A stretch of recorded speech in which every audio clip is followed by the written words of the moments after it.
सावन शुरू होते ही पूरा गांव बारिश में डूब गया था। कभी हल्की फुहार पड़ती तो कभी इतनी तेज बारिश होती कि सड़कें छोटी छोटी नदियों जैसी लगने लगती।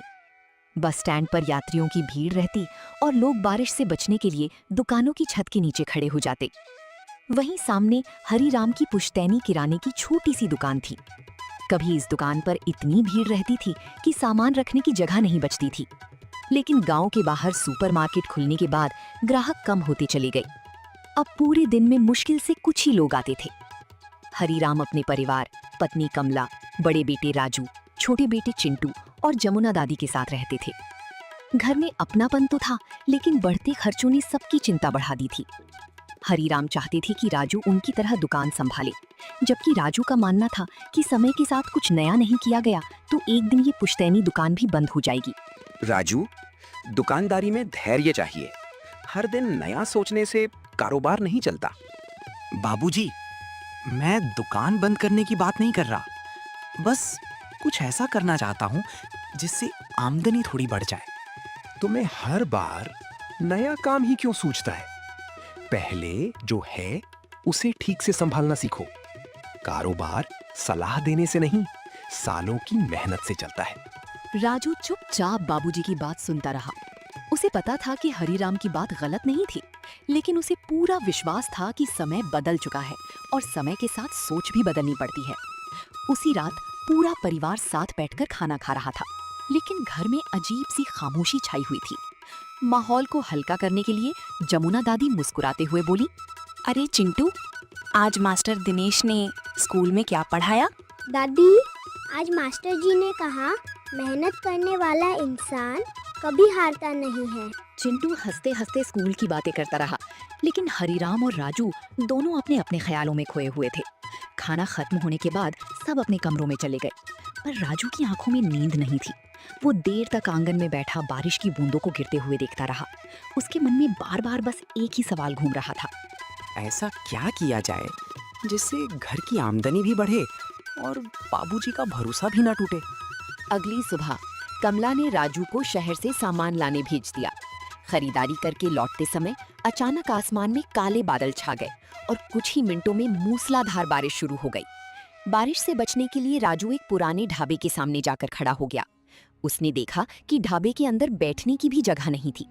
जो भी भीगता हुआ वहां पहुंचता, सबसे पहले एक ही आवाज लगाता, भैया, एक प्लेट गर्मा गर्म अंडा करी जल्दी देना। कोई अंडा करी रोटी के साथ खा रहा था तो कोई चावल के साथ। पूरे ढाबे में गर्मा गर्म अंडा करी की खुशबू फैली हुई थी। राजू चुपचाप खड़ा ये सब बड़ी ध्यान से देखता रहा। बारिश के मौसम में लोगों को गरम और मसालेदार खाना चाहिए। अगर बस स्टैंड पर अंडा करी मिले तो शायद लोग जरूर खरीदेंगे। शाम को घर लौटते ही राजू सीधे रसोई में गया, जहां कमला रात के खाने की तैयारी कर रही थी। वो कुछ पल चुपचाप खड़ा रहा, फिर हिम्मत जुटाकर धीरे से बोला, अम्मा, अगर हम सिर्फ बारिश के दिनों में बस स्टैंड पर अंडा करी बेचें तो कैसा रहेगा? बेटा, बात तो अच्छी है, लेकिन तेरे बाबूजी नहीं मानेंगे। उन्हें लगता है किराने की दुकान ही हमारी असली पहचान है। अम्मा, दुकान बंद नहीं करेंगे। सुबह बाबूजी दुकान संभालेंगे और शाम को मैं बस 2-3 घंटे अंडा करी का ठेला लगा लूंगा। अगर काम नहीं चला तो उसी दिन बंद कर दूंगा। तभी दरवाजे पर कदमों की आहट सुनाई दी। हरीराम घर के अंदर आ चुके थे और उन्होंने राजू की आखिरी बात सुन ली थी। कुछ पल के लिए पूरे घर में सन्नाटा छा गया, जैसे सभी उनके जवाब का इंतजार कर रही हों। राजू, तुम्हें इतना भरोसा कैसे है कि लोग तुम्हारी अंडा करी खरीदेंगे? बाबूजी, मैंने अपनी आंखों से देखा है। बारिश में लोग गर्मा गर्म अंडा करी के लिए लाइन लगाकर खड़े थे। अगर हम स्वाद अच्छा देंगे तो ग्राहक खुद वापस आएंगे। हरीराम कुछ देर तक राजू का चेहरा देखते रहे। शायद पहली बार उन्हें अपने बेटे की बातों में सिर्फ जिद नहीं, बल्कि अपने दम पर कुछ कर दिखाने का आत्मविश्वास भी दिखाई दे रहा था। ठीक है, लेकिन शुरुआत बहुत छोटी होगी, ज्यादा पैसा नहीं लगेगा। अगर मेहनत कर सकता है तो मैं तुझे रोकूंगा नहीं। ये सुनते ही राजू के चेहरे पर खुशी लौट आई। कमला मुस्कुरा उठी।